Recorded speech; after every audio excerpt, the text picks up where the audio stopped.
காவிரி மேலாண்மை வாரியம் அமைக்க கோரிக்கை விடுப்பதற்காக குடியரசுத் தலைவரை திமுக எம்பிக்கள் இன்று சந்திக்கின்றனர். காவிரி விவகாரம் குறித்து ஆலோசிப்பதற்காக விவசாய சங்கங்களின் பிரதிநிதிகள் கூட்டத்தை திமுக சமீபத்தில் கூட்டியது.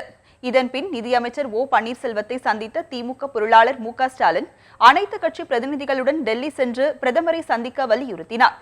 இந்நிலையில் திமுக மாநிலங்களவை உறுப்பினர்கள் இன்று குடியரசுத் தலைவர் பிரணாப் முகர்ஜியை நேரில் சந்தித்து காவிரி மேலாண்மை வாரியம் தொடர்பாக கோரிக்கை விடுக்க உள்ளனர்.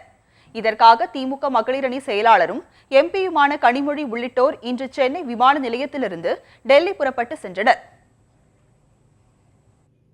திராவிட முன்னேற்ற கழக எம்பிக்கள் தலைவர் கலைஞர் அவர்களின் அறிவுறுத்தலின்படி குடியரசுத் தலைவரை இன்று சந்தித்து காவிரி மேலாண்மை வாரியத்தை அமைக்க வேண்டும், விரைவிலே அமைக்க வேண்டும் என்று கோரிக்கை வைக்கப் போகிறோம். அது மட்டும் இல்லாமல் இதுவரைக்கும் 11 லட்சம் ஹெக்டருக்கு மேல விவசாய நிலங்கள் பாழ்பட்டு கிடக்குது.